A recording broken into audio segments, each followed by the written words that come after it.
Hey, hey, hey. Welcome to Rewind with Ellen. I'm your host, Ellen Manjero, and I'm joined by my co-host, Ro Carter. Hey, Ro. How are you? I'm good. How are you? Amazing. I like that shirt. You're giving me island, might still be back in Puerto Rico vibes. What's going on? I mean, I think it's spreading to you over there with the color vibes. Unless you're getting ready for the Isaac brothers versus Listen, I pulled Earth, out my Wind, and Fire Sunday. Is that what you're getting ready for? You got your I, costume? I had to I had to pull out my caftan today just because I don't know why. It was one of those days to just pull that out.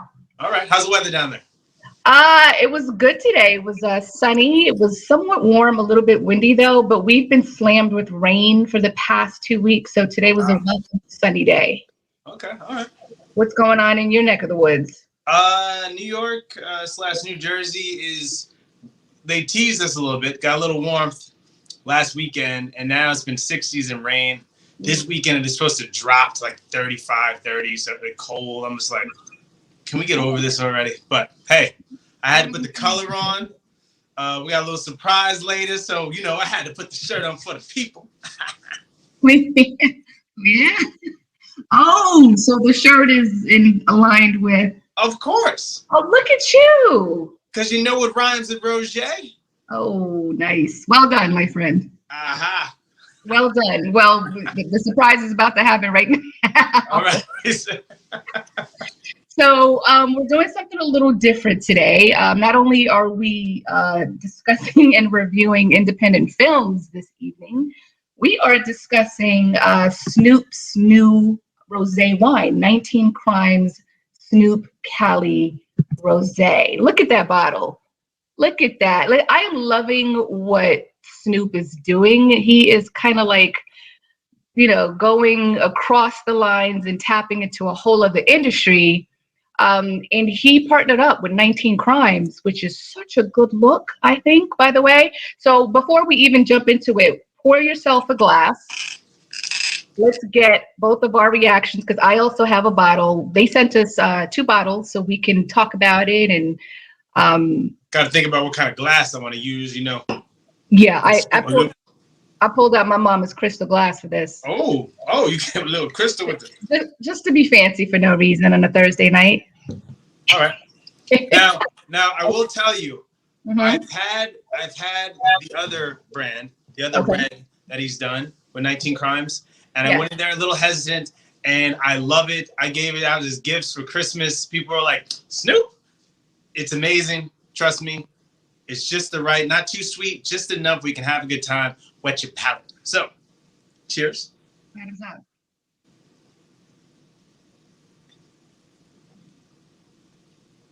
This brother, you know what? Okay. What rhymes with Rosé? Rosé. All day. This is actually quite yummy. Need some fruit in here, just a little Yeah. fruit. Ooh. What do you? I taste hints of strawberry. That's the sweetness, but it's not an overpowering sweetness. And then it has this interesting lingering aftertaste, Mm-hmm. which I like. Ooh, that's nice. That's nice. Right? This is the perfect summertime drink, sitting outside. It's warm. This is not bad. So to your point, his first collab with 19 Crimes started last year? It was the Cali Red, and that is a delicious bottle of wine. I didn't know what to expect going into it, but I Because love it's in the budget. It's in the budget. You can look nice. It's in the budget. in the budget. It's the right amount of alcohol content. The Cali Red, not the rosé. The rosé I think is like 10%. So this is basically like juice, but it's yummy juice. We'll see what happens to Ellen throughout the show. Well, right, by the end of the show. So it was really successful. The Cali Red that he dropped last year with 19 Crimes was super successful. So the company 19 Crimes circled back with him to collab to do this bottle, the rosé, just based on how widely received it was last year. And I get it. That was a smart move on the brand's side, just because I feel like Snoop's introduction opens up a whole new untapped market that they weren't even, close to tapping into. So kudos to them. Snoop-a-loop. And And this is affordable too. I think it's like $11.99 this rosé. Yeah, the other one is like 14, depending where you go. Jersey's Right. like 15. In the city, it's like 13. So it just depends where you go. And so for those of you who are not familiar with 19 Crimes, of course, I did a little bit of background just because I've always been intrigued by the name of the brand, like why 19 Crimes? So come to find out, it comes from a line of wines inspired by the convicts turned colonists that built Australia. So I was like, oh, okay. I think it, and I don't want to sound crazy, and I fear that I might. I see why this appealed to to Snoop because it has an edge to it, and Here's the sales pitch, all right? Here we go. You ready? You're gonna love this, Snoop. You're gonna love it. he's edgy, right? And so 19 Crimes, the label, the backstory, it aligns with his edginess, and he doesn't lose any street cred by joining forces with this brand. So, and the other bottles have white dudes that look like they're from Peaky Blinders. Like they're very early. Yeah. It's aggressive. So it's like when you see Snoop, you're like, oh, that's nice. So Snoop doesn't look threatening compared to the other guys. So true. I didn't even think about that. You're right. It's very You're soft. Right. Like, all right, Snoop, come on. Yeah. 10 out of 10. I would give this. Wow, you do ratings? Yeah, ratings. I'd give this about an 8.5, just because. Even though it's 10%, this is the second glass for me, and I'm feeling a little hot, a little heated. So it's doing something right. I'm just saying. I mean, what would you give it? What's your rating? I'm not rating this one. No. Oh shit. Okay. All right. I just sipped this. This is something if you want to. After the show, it's based on the first taste. You let me know after the show. I gotta let it sit for a little bit. This is how I drink my rosé. I gotta let it marinate through the soul. I mean, but there's some rosés that you'll taste, and it's just. No, trust me. If it was bad, you would have heard me say it right after. I was like, ooh, yeah, we're gonna go put this back in the bottle. So the one that I've always been honest on blackfilm, to my detriment, is my reaction. So that was a truthful reaction. I'm on board. Hey, 19 Crimes. We love you. Anyway, thank you for sending us this bottle. Appreciate it. Thank you. All right, so moving on to the show of the night. It's all about independent films tonight, which I am a huge fan of, just because independent films to me they're labors of love, right? You use your own money, you pull in people, and you probably bribe them, just to be a part of this or to donate money, just so you can tell the story that you want to tell. And so that's why we selected these two particular films. The first one is called I'm Fine, Thanks for Asking, and it was directed by Cali. It's also executive produced by Dion Cole from Blackish, co-director Angelique Molina, producer Roma King, and Capella Fahome. So this is a female-driven film, which is another reason why I gravitated towards it.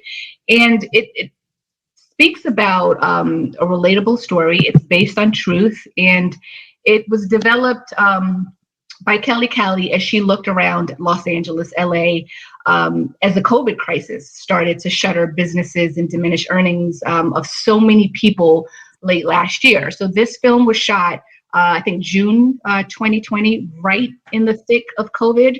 And it centers on a recently widowed mother who becomes homeless, or rather houseless.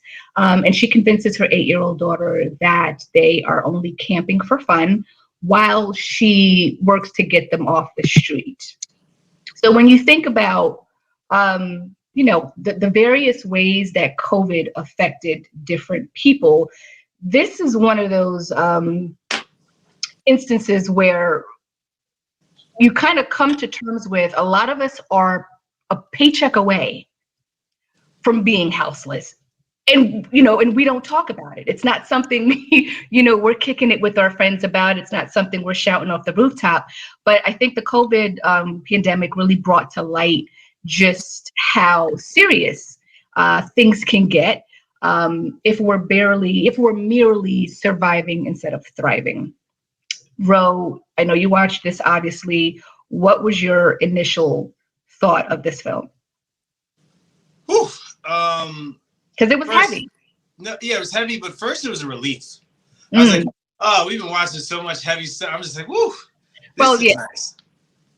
What were you gonna say? No, I said, well, yeah, we have. I mean, so this is heavy in a different way. Yes. So I read a couple of I always read reviews before I see a movie just to get an idea. And then I'm be like, oh, what were they thinking? Or what were they, going through there? So read a couple of reviews, and now I look at those reviews and like, what? It's almost as if some people don't get the Black experience sometimes, and they review something and just like, oh, well, the show, it's a mess in the beginning, and then in the end, it cleans itself up. I'm like, no, it was a nice story with a woman of color with her daughter just trying to figure it all out, right?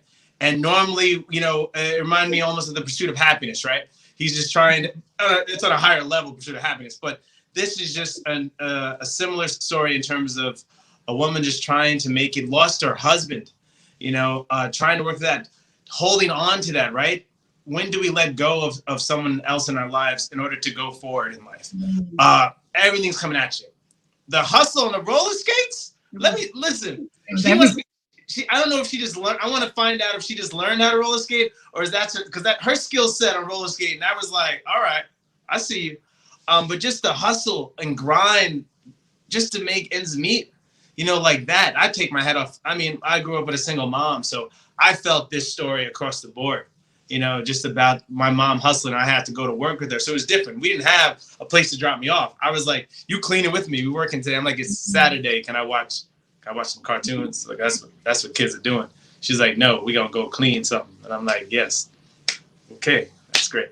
So that was my life. So it hit a lot of spots with me, but it was a beautiful story out in Cali. I love the lady Brooklyn. She's gonna be a star. Her friend Brooklyn, she was hysterical. She had me dying. She reminded me of Kelly from Insecure. She just had that way, the big girl, big sister, like, "Oh, girl, you crazy? Let's get high." And so, this is a beautiful story, but we'll go more into it. Yeah, so actually, the fact that it had this heaviness to it that's rooted in reality for so many people is what makes this film really special, because it's relatable.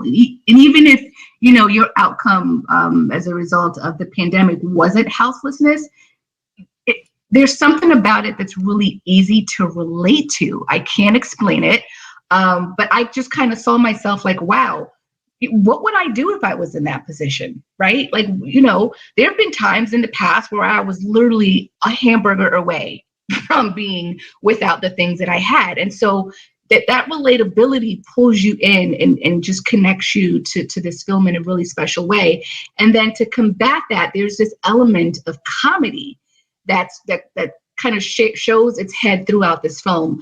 You talked about, Brooklyn, and, there were these, infusions of humor in a really serious situation that made it a little bit more digestible for me. I don't know about anybody else, but I could see if it didn't have any humor. So it's this like an hour and a half of just depression, which is fine. But I like the idea of seriousness and comedy together, and it's presented in a really digestible way again. And I really loved the whole roller skating component. Like, she didn't have a car. That was her main mode of transportation, roller skating. That's how she got to her hustle, to her multiple jobs that she had to have in order to secure a place to live by the end of the day, right? So keep in mind, her daughter is under the assumption that, we're camping, but, you kind of start to see that the daughter is like, I don't know about this. Like, how long are we going to be camping? Like, when can we go into some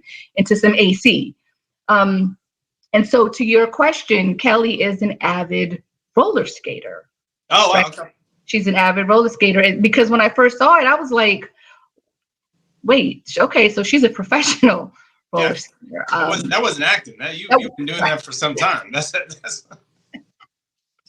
And I like the idea that I like the outfit that she had on that whole day, because it was picked by her 8-year-old daughter, right? So it kind of, while she's going through the motions, and obviously she's stressed the hell out about how she's going to make money to get this apartment, this outfit and the colors and all these comedic elements that I keep talking about made it so light it made a serious movie extremely enjoyable.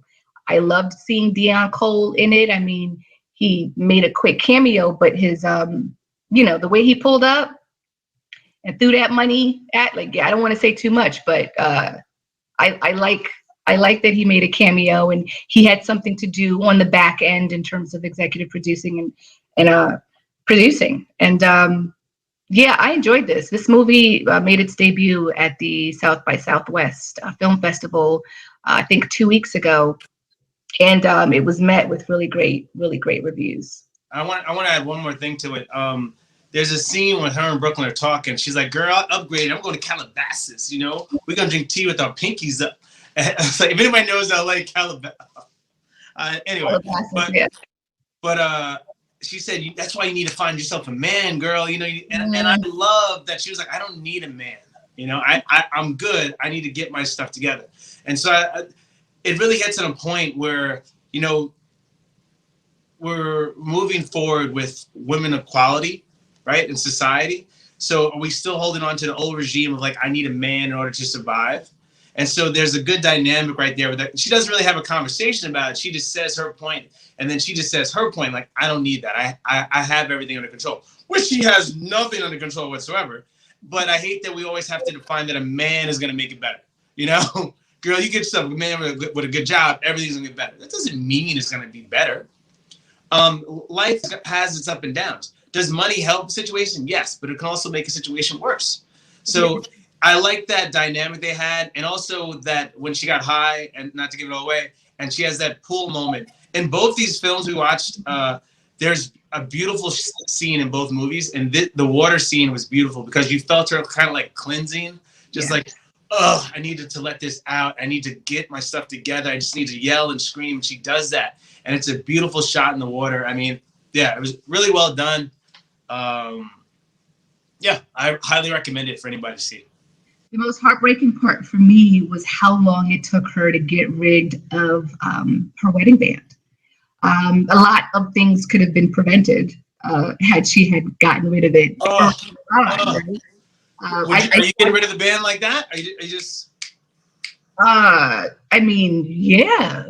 Like, okay. I'm living in a tent with my kid. Like, forget the band. Like, the band is. I get that my husband, gave it to me, or it was his grandmother's. She'll be all right wherever she is. We need a house, a roof over our head. But I also understand that, that was the natural progression of the story, right? We had to see her, in conflict and kind of fight with her emotions and her memory of her husband and what it means to get rid of that band. That was heavy. That was a lot. But also life insurance. Right. People, we need to get life insurance. Please. Please. If you have a family, if you're on your own, that's one thing. If you have a family, please put some money aside. Get some life insurance, please. Especially if, as the wife, you're not working, you've chosen not to work, and you're dependent solely on your husband. There has to be some sort of policy in place, just because we never know what's going to happen as we see 2020, right? Yeah, I thought it was well written. I thought it was well directed. The music too? Oh, yeah. That soundtrack was hot. That was a hot soundtrack. That was a good soundtrack.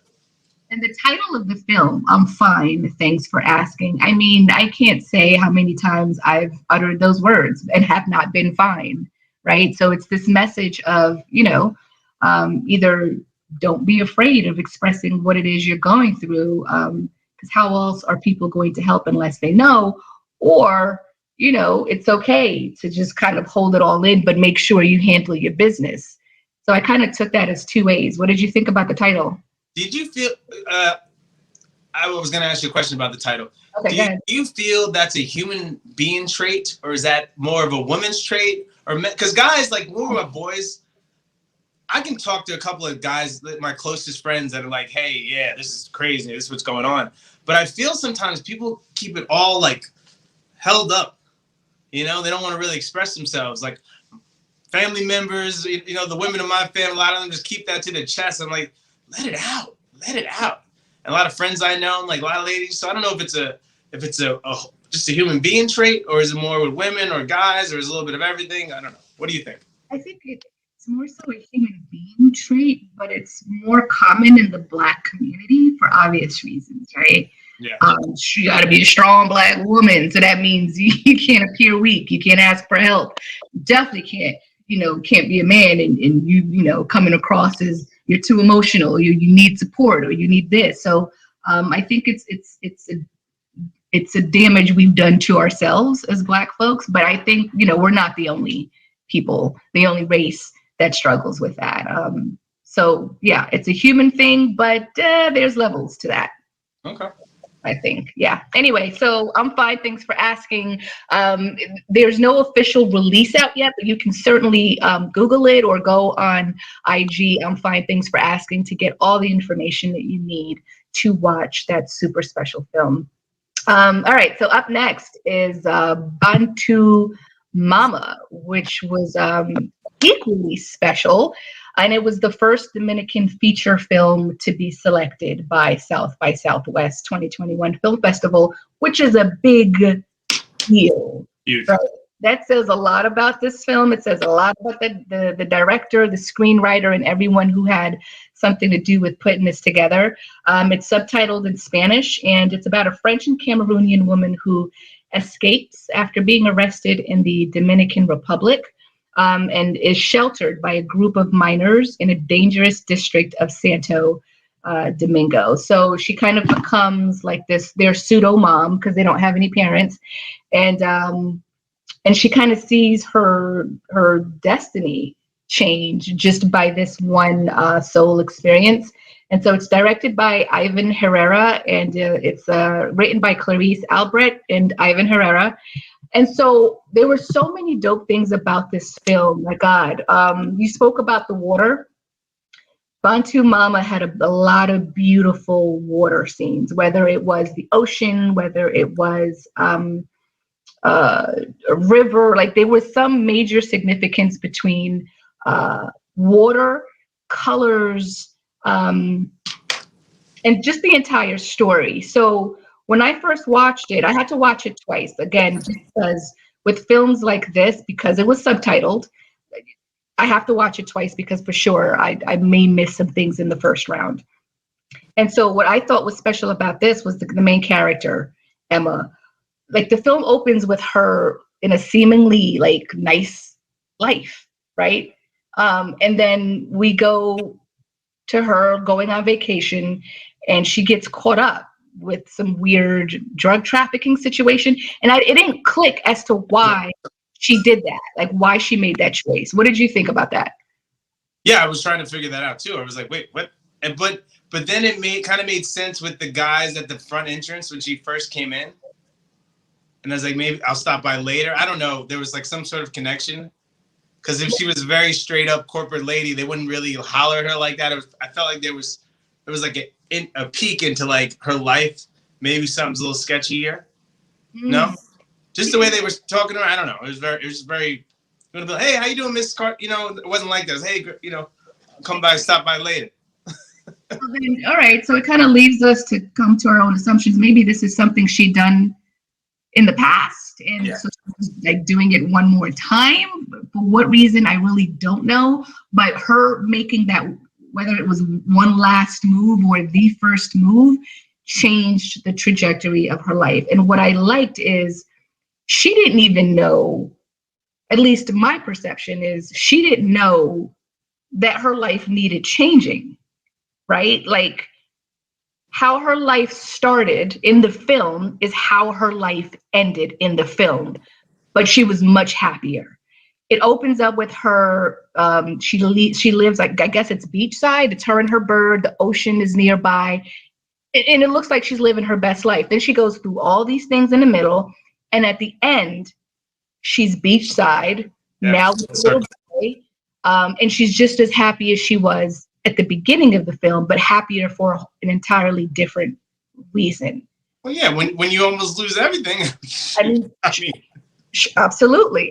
But it was nice to see that evolution of Emma. All right. So aside from Emma, my favorite part of this film, or my favorite character, was Tina, the teenage girl. I knew you were gonna say that. Yo, that little girl was so gangster with her acting skills. I was Good. so impressed by her. Like she needs her own situation at some point.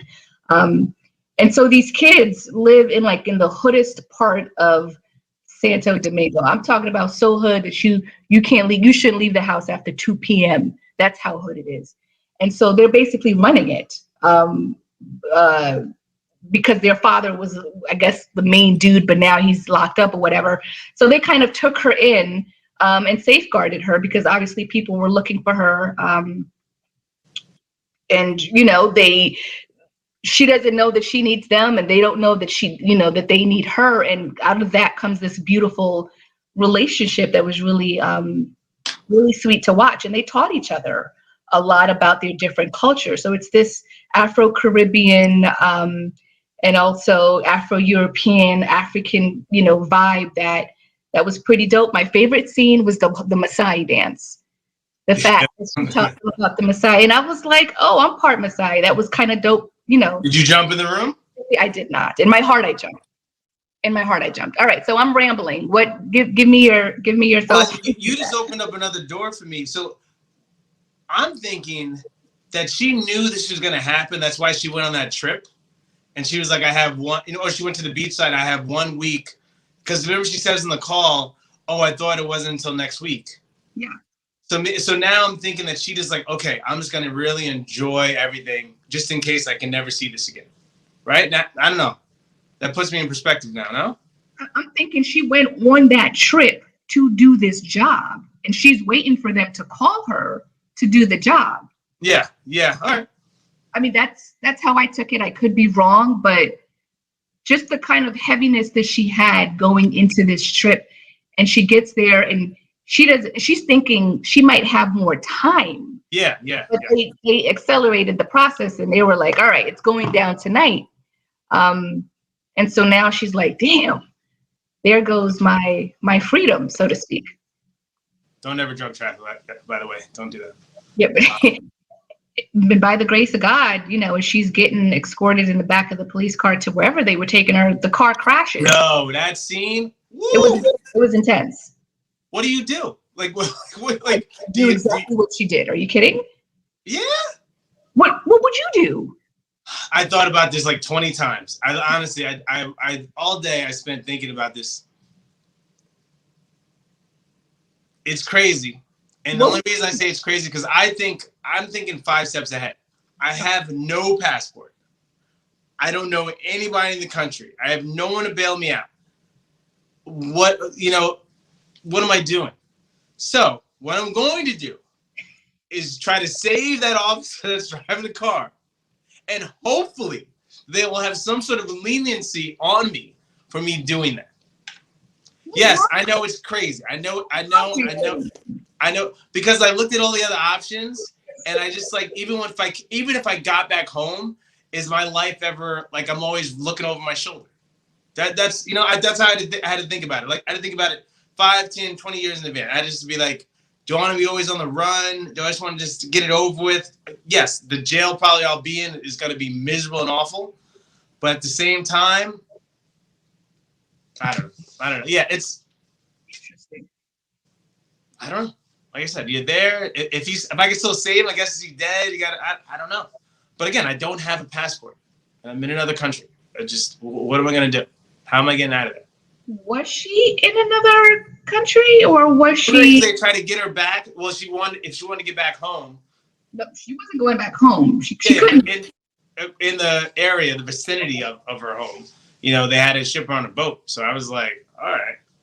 So for me, I would risk it all. Like, there's no way I'm going back or going to wherever it is they were going to take me. Your place is done. Like I said, your whole life's up. And then the other side, the people you were dealing with, where's our stuff? Well, I got caught. Well, there's no win-win situation here. Unfortunately, that's how I look at it. But going back to your point earlier, there are some beautiful shots. There's one, she has this long dress on, and the wind is swirling her bottom of her dress. And that was like, oh my God, it was such a beautiful scene. And that's what I love about these movies, the colors and stuff like that. independent films are just so magical sometimes because you escape in that film, and I got to do that in this film. And I felt like a little bit like when she was in the hood, I felt like City of God, which is a class, and I was like, oh, here we go. What are we gonna do here? But also at City of God, it was beautiful too. The colors and everything, the people. And so you got to see the kids rapping. And I forget sometimes, it helps reminding me every time when I go on a trip that kids and people are just like us. They just are speaking another language, a different language than we do. They do want to be rappers, right? They do want to be ball players. They do want to be all these things out there in the world. But sometimes we put them in these little, bottles or boxes. We're like, oh, they rap over there? You can't rap. There's only one way to rap. America. That's the only way to do it. America only does it one way. That's it. And so it was interesting to see kids like rap and just have a good time, do a cipher, and still get a hustle on. I mean, that's what some of us kind of grew up with. And so it was nice to kind of see that same type of energy, running from the cops because you're doing something stupid. Hey, you never know. You just got to run. But then, missing their mom, and she was able to like slide in as a mother figure for them, which was huge because that's what they were missing. I mean, Tina, who you loved, she had to be an adult woman, but never got to be a kid, right? And so she got to relax a little bit, didn't have to look at her after her little brother, didn't have to look at her older brother. And it was just like, hey, I need this. I needed you. So because I need you, I'm going to do whatever I can to get my little brother out of here. And so it's a beautiful story. And I'm kind of blessed because I was afraid, oh, God, it's going to be another one of these drug stories in another country. Here we go. And I'm so glad it became something a lot more. Yeah. You mentioned the color yellow and that beautiful dress. I love that because she wears that yellow dress at the end, right? But we see a shot of that yellow dress very early on in the film. So it was a bit of foreshadowing that I liked. And then going back to the whole water connection, water was kind of what set her free when she jumped into that ocean at night to get to freedom. Water was a common theme throughout this film. And when you think about the ebb and flow and the fluidity of water, I think her character, Emma's character, was very fluid in how she adapted to whatever situation she was in. Like I don't recall ever seeing her unbothered, right? Or stressed out outside of when she go and she doesn't know where she is and doesn't know what's going to happen. But even in that moment, she was just very calm about it all. And I thought that was an interesting connection to water. Then, of course, because the color yellow was so prevalent throughout this film, I couldn't help but look at what the color yellow stands for. And it's clarity, and it's freedom, and it's this, and it's everything this film represented. So I thought that was pretty dope how they kind of tied all those things together. And also the color blue was pretty. The last scene in the town she's in, and she's walking through, she gets the bread. I'm like, oh, those colors just poured out, just the energy. And I listen, I got to go on vacation again. Just because of that. That's what I got to do. And what I thought was interesting was, while the majority of the shots were of this hood in Santo Domingo, there was a lot of beauty in that chaos. Like you spoke about it, just so much beauty in that chaos. Like it's easy to get pulled in by the poverty of it all, but outside of that, people are thriving there. They are happy. People are laughing. The colors, just everything is so vibrant in a very bleak situation, which I thought was an interesting kind of contrast of emotions and just visuals. So I understand why South by Southwest was like, yeah, you know what, this is going to be the first Dominican feature narrative that we're gonna host. I really enjoyed this film. She's a solid actress too. Yeah, I mean the cast, the kids were dope. Scarlett Reyes, Tina, my God, like I gotta look for her to see what else she's gonna have coming down the pike because she's pretty special. She'll be on Netflix soon. She'll right? She'll be on Netflix. But yeah, seriously, you're right. So yeah, Bantú Mama, yet another film to look out for. Anything else? Any other words about this film? No, please see it. You know, it's a great way to escape for an hour and a half. I thought, you know what, the only thing that was missing, I wanted more of a story, right? I wanted to find out like what happened. Right. You know, what happens to her? What happened to their mom? What happened to her situation to get her in that? So I would love if you did a part 2 and you did the whole backstory of how she got into it. So I love when an indie film especially leaves you wanting more. Yeah. Versus like, okay, that was good enough. But no, it was beautifully shot. And the music was actually good on that one too. Yeah. I get I get a little frustrated when I hear foreign hip hop, and I have slowly opened up my ears to hearing hip hop in different languages. It's tough though sometimes, but when I hear it, I was like, oh, okay, the cipher. I was like, oh, all right. Dun dun dun dun dun, and she plays the music. That was probably my best scene that I liked. But he's like just rapping. I didn't know if they had a connection. I thought about that for 2 seconds. Right? It was very weird, like, because she was being a mother, but also he's at that age as a young man, and she's like trying to find herself too. Because remember, she goes to the club the night before. Everything just like gets kind of lost in it. So I was like, where's this film gonna go? But I love that we still sort of stayed in our lane with that. But that was a beautiful scene because she really opened up to the kids, and they opened up to her. Yeah, I loved the music in that scene because it was very Afrobeat driven. Yes. I'm a huge Afrobeat fan person. So that was fun. And thank you for bringing up that scene in the club. I loved that scene when you think about total freedom and letting go of whatever ails you. She completely let go in that club as she danced and just let the music take over her. That might have been, her one last taste of total freedom before her life got disrupted, until the end of the film. But to echo your sentiments, beautifully shot, well written. I loved the message, the overall message of it. Self-discovery is a beautiful thing. Even when you don't think that you need to discover who you are, it kind of happens to you sometimes without your knowledge. But that process, I thought, was outlined really beautifully in this film. So yeah. Definitely. And I want to ask you, would you be able to take on the kid? Me? No. But her, she clearly needed, they had connection. I appreciate John. He's like, nah, hell, shoot. And so that's something I consider too. It's like, okay, so look, at the end of the story, the only way I get to live a life is I have to now take care of another life. Which is a life for a life, right? It's a swap. It's an even swap. But like, whew, that's a lot. But clearly she needed that just as much as that little boy needed a mother figure, right? Tina and the older son, they are lost cause. They're good on their own. He's like, we hustling, we good. That little boy still had a lot of growing up to do, and he needed the most attention. And he didn't seem attracted by that lifestyle. And I think Tina, his older sister, recognized that. It was something special about this little boy.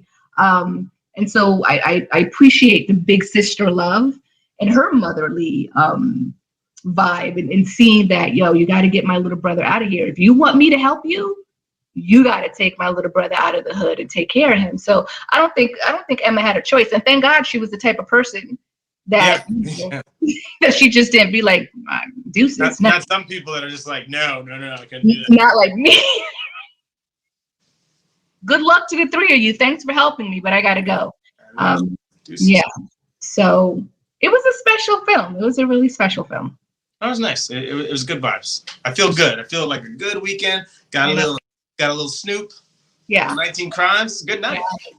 And so I'm going to circle back with you in a couple of days to get your rating because you just declined to give me one.